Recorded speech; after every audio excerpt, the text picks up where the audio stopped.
got me feeling like I'm academics. Can't ride no way. Yo, let's get the update on this David dude, bro. Did he clap his 13-year-old girlfriend? The investigation into singer David, 15-year-old Celeste. God damn. Wait, how old is he? How old is David? How old is she 15? He 20? Yeah, that's wild. Yeah, that's wild, gang. Gang, that's wild. Rivas Hernandez, Hollywood Tow on Mansfield Avenue. So that's where they found the car.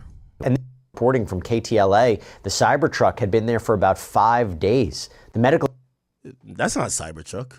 Ain't that the little Tesla plaid joint? The medical examiner's office said that Celeste's body was badly decomposed and appeared to have been in the vehicle for an extended period of time that she went missing in 2024. Wow. They're blessed. This is according to screen captures of messages that were posted in 2023 in chat rooms, namely Discord. Now, Celeste, who had just turned 15 the day before her body was found, was remembered by family as a wonderful daughter, sister, cousin, and friend. Her brother previously told NBC Los Angeles that she disappeared.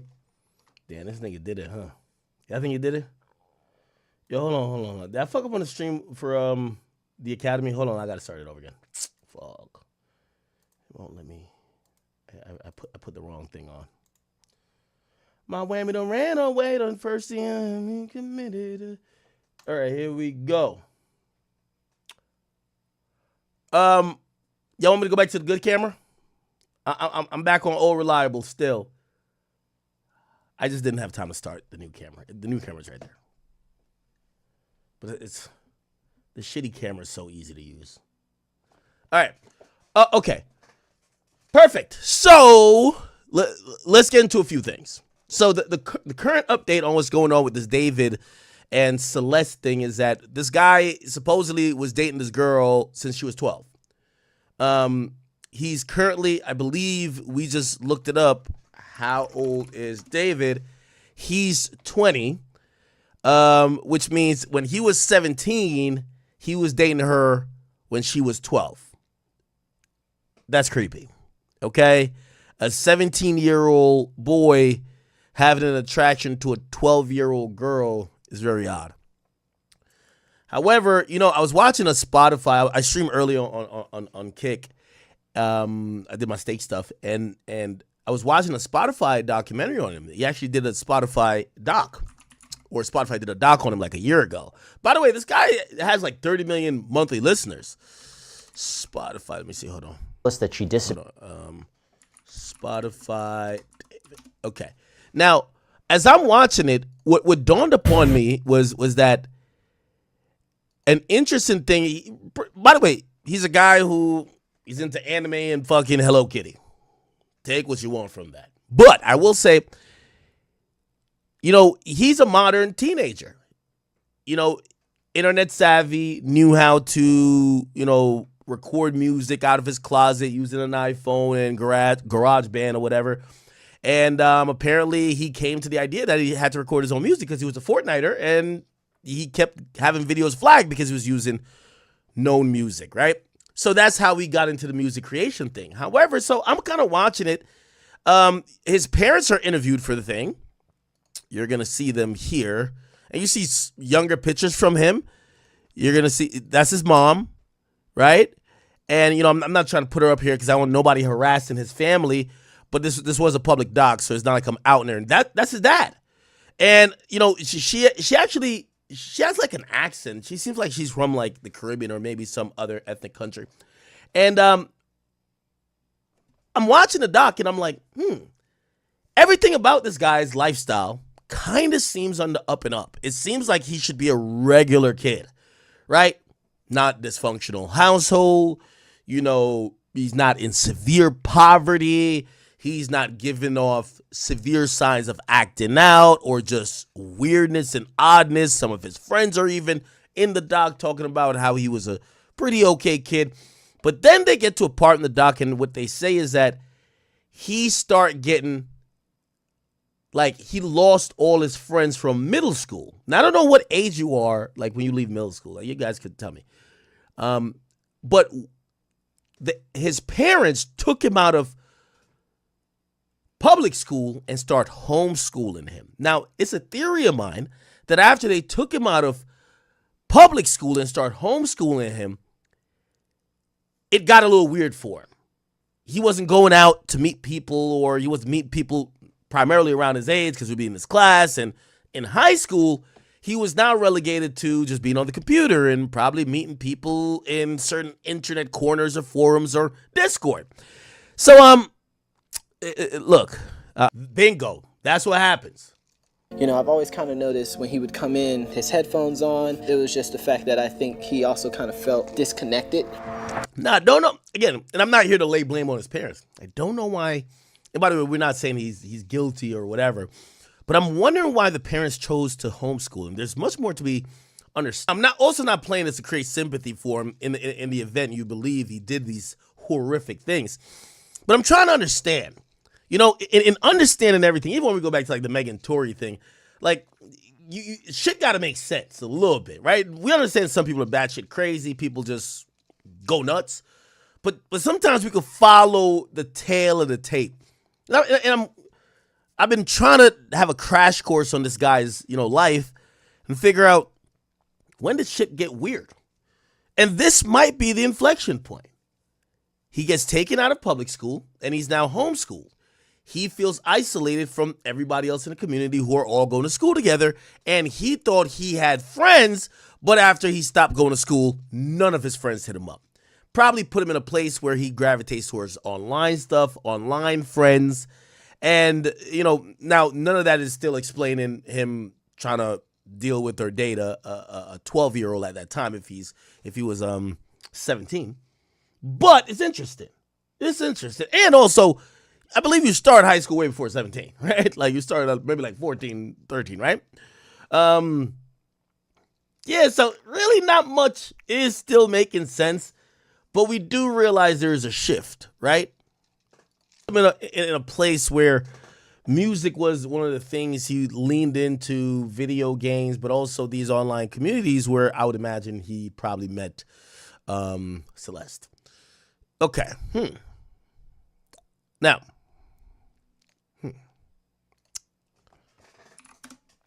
chat. We don't like calling ourselves journalists, but sometimes we happen to do a little bit of journalism, And we've actually got an unreleased song from this guy. And I'm wondering if maybe, when I said to you, I said, music has changed so much these days. These days, the artists, for the most part, that their music hit is the ones we believe. And it's kind of always been that. Authenticity is very natural and it's a requirement really for hip hop. It's the reason why I think drill kill gangster rap. Like these guys would make up stories that they were telling sometimes their friend's life or some other homie in the hood, and they were acting like they were them. Oh yeah, I'm spinning, I hit everybody with the switch. Yo, I finessed him, I robbed him for this. You never did any of that, okay? Never did any of that. So you're rapping about somebody else's life. The thing about like when drill music came into play and how social media kind of changed things, people were gravitated towards the people that there was synergy among their actions and their music. For example, K-Flock. He was rapping about don't run, don't trip. And you would literally see him on Instagram Live chasing an op, yelling out, don't run, don't trip. Okay? Realism plays a part. It's kind of why we have a weird attraction to even like the music of YNW Melly. There's something about Melly's music that makes us feel like, we hope for the best. Like, nah, he wouldn't kill his friends. But the music we hear, the lyrics and the content is like, we kind of like, maybe not overtly say, but we're like, this could only come from the mind of a sicko. There's something there. There's no way he's just like, oh, look, whoop-de-doo. What am I thinking about? No. Something there. There's something sick about this guy. That's how you make sometimes the greatest stuff. And sometimes, even when we think about King Von. King Von's music, not only did he have the conviction, you could tell there was something about this motherfucker. A lot of great artists.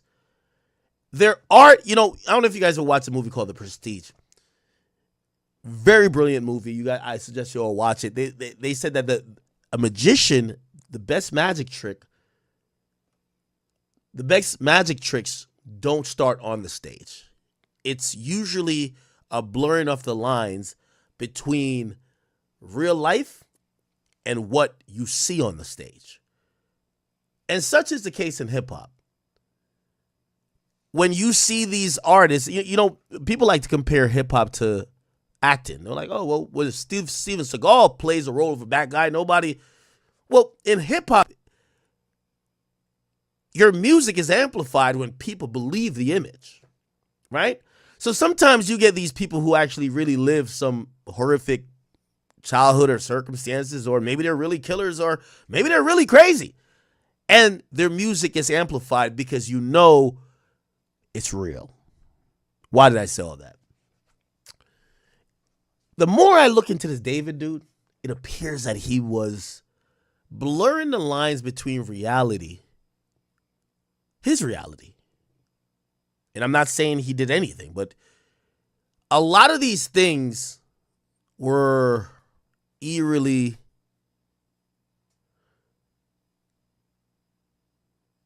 almost, it wasn't just making it up. He wasn't just having a pen and pad just making it up. It felt like some of this shit was close to maybe not directly, but some experiences he may be familiar with. I think it's the same thing with X. You know, a lot of X's music, X was a troubled person. And if he wasn't that troubled person, I don't think we get the palette of music we do. Because no sane person who didn't go through X, Y, and Z comes up with all of that and makes it that convincing and that heartfelt. It's the same reason why I love A Boogie. But A Boogie can't make a great heartbreak song when he's happy in love to save his life. It's true. It's the reason why artists like Drake use women as muses, because they need that inspiration. I feel like I went on this rant before. Anyway, the point is this. There's an unreleased song that the Mandem got for me. And they said this is a song that kind of gives new light to this whole situation with David. It's unreleased, supposedly. I don't listen to his music that much. But they say there's lyrics in this song that maybe then would mean nothing, but maybe now means everything. This song was tentatively titled New Seats. Listen to this. I got time to kill, you got time to feel. We got blood to spill, all over the new car seats.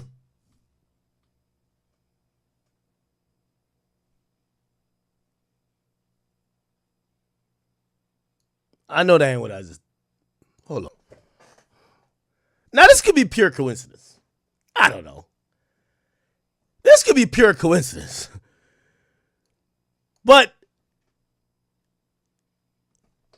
this song is made in around the moments that reportedly the police have now... They're under the impression that the person who... They haven't named him as a suspect. The person that they believe he was dating was murdered, and she was supposedly dismembered and stuffed in a car.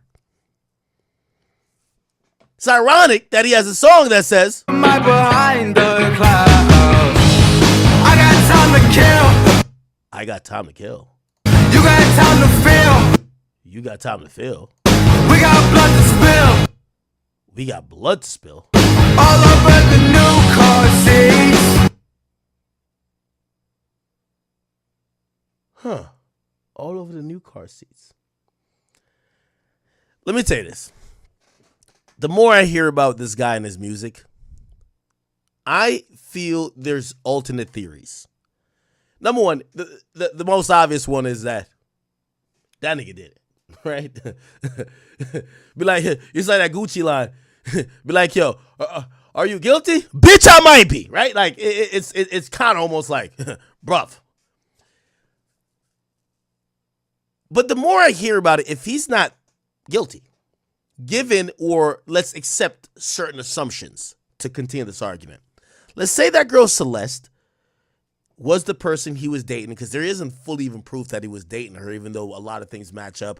Celeste was dating a guy named David. People say they saw them together. Like, so there's a lot of things that point to it, but he's never spoken on it, and like we're like still like saying, no, that's her in the picture, and then some people are like, oh, that wasn't, whatever.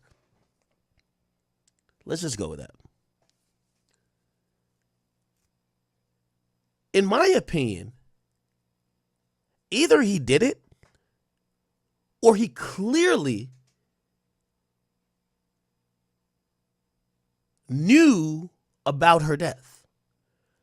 There's so much music. There's so many themes in his artistry that's referencing homicides, that's referencing paying respects, that's referencing we could no longer be together. These are themes after her alleged death that it leads one to say, nigga, either you did it or maybe you knew about something that happened to her and you used it for inspiration to create music, like rappers sometimes use IG models as muses. Now, the second theory, which that's the thing, like, oh, maybe he knew about it, but he didn't do it. It has less credibility. Why? She was found dismembered in a car registered to you. It's not like she was just randomly found somewhere else. She's in your car, and you're supposedly pictured in that location not too far. But let me keep playing a little bit. Why am I behind? By the way, I want to give a little context. I don't know if you guys have heard this song. Apparently, this song was circulating industry. So this was something that was going to come out at some point. I think in light of what's happening, everybody in the industry that had this song, that's how I got it, started to feel a bit creeped out, given the fact that his lyrics recorded back then is eerily matching information found now. That's odd. With you, I don't see him as a rapper. I haven't seen him with like tremendous rapping, but he has to be inspired by XXXTentacion. The range in the music, some of the natural, like even like this is punk rock. If you ask me, I feel like he's inspired by X, but I wouldn't know for sure. What? Now, there's another thing too. The themes in his music, there's like this fixation about death. There's like this almost insatiable fixation about death. Now, he's not the only one that's ever had that fixation. I mean, shit, in X's music, that was a theme as well. People believe that when it came to XXXTentacion, the power, it was the power of the tongue. In terms of speaking death in the air that may have affected him. It's buffering.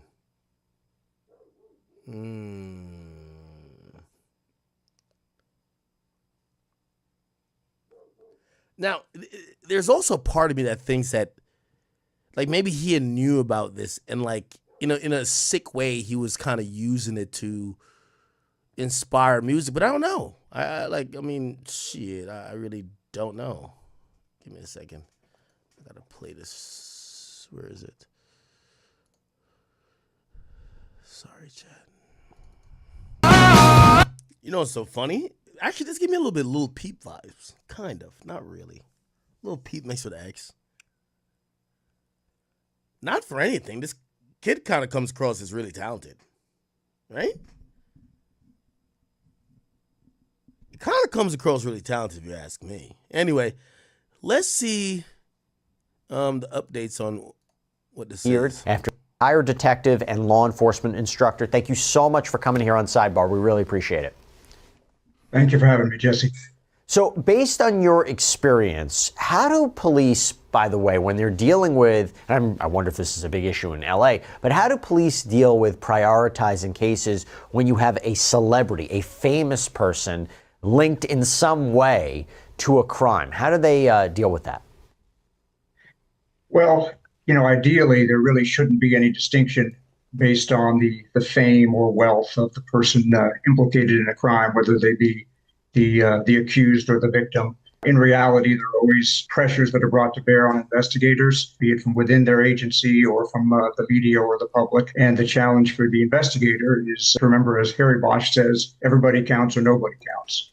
This is the first Bosch reference we've ever gotten on Sidebar, and you named it. Okay, when you're dealing with a body that's as decomposed as this, how do authorities analyze that evidence? How do they handle that evidence? And the idea that this body was severely decomposed, what does that tell you? Well, it sounds like from the reporting we've heard so far, and again, I don't know anything about this case other than what's been publicly reported. It sounds like poor Celeste was likely in the front trunk of that vehicle for several weeks before her body was discovered. And there's even been reporting that she was dismembered. That certainly presents a challenge for the medical examiner and for investigators in terms of determining time and cause of death. Also raises some questions in terms of why the killer reportedly chose to dismember this young woman. Sometimes the killer will dismember their victim because if they do that and disperse the remains over some space, and particularly if certain body parts aren't found, it makes it harder to identify the victim. Now, people that kill strangers don't usually need to worry about the victim being identified because there's nothing that connects to them. So the only time the identity of the victim is a problem for the killer is if there's some known relationship. Yeah, so that's the interesting thing about him or her being dismembered in his car, but it sat there. Now, there's a theory that, this kind of happened because he had to go on tour, if you want to believe he did it. Look, I'm going to say this. Way I see it too. How can someone have the ability to do something like this? Who can have the means, the opportunity to do that, right? Well, we have to kind of keep the Occam's razor principle in mind. I mean, this vehicle was registered to David Burke. It was apparently towed from across the street from a home that he was renting. So the simplest theory would be that this crime happened in or near the vehicle and likely by David or somebody close to him with access to the vehicle. That said, as an investigator, we have to keep in mind until the investigation is complete and all the facts are in that we don't know yet all the facts. We need to think about what we don't yet know. And as an investigator, while you want to trust your intuition and the wisdom of your experience and your common sense, we have to remember that just because you did 100 of these cases and it always turned out this way and the answer was X, in this case, the answer could still be Y. So we have to keep an open mind. But certainly there's a lot of publicly available information that seems to point to the involvement of David Burke in the death of this child. By the way, what causes decomposition and how quickly does it happen? Decomposition is a natural process once the person is no longer alive, and it's affected by a lot of factors, including temperature and whether the body is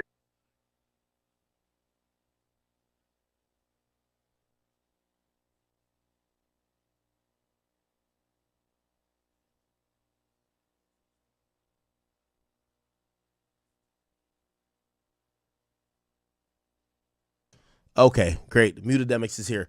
So so the latest update is this, because I want to keep dragging it. He canceled his tour, which, by the way, I think some people felt like this guy had to be innocent because when this first started, he kept doing shows. He canceled his tour, and now he has, supposedly through his lawyers, he's working with the police, and I would imagine they would probably want some type of interrogation or something of the sort to try to figure out, or maybe request some type of testing, because I could imagine they're trying to do some forensics on a corpse or whatever. And there's no hint that he's not being cooperative, but we don't know what's going to happen. I think there's so much more to be understood about this situation. I'm very intrigued about what the hell happened. Mostly, I'm actually surprised that it appears that nobody that's really close know anything about this happening, where like somebody just kills somebody and dismember them and put them in a vehicle, and they never told a friend. There's no person that assisted. There's no person that saw something. There's no person that said, yeah, he showed up, he had like blood stains on his shirt, oh, he had a scratch on his face. I don't know. How was the person killed? Was it a gunshot wound? Was it strangulation? So many questions to be asked and answered. We will figure this out at some point. Okay.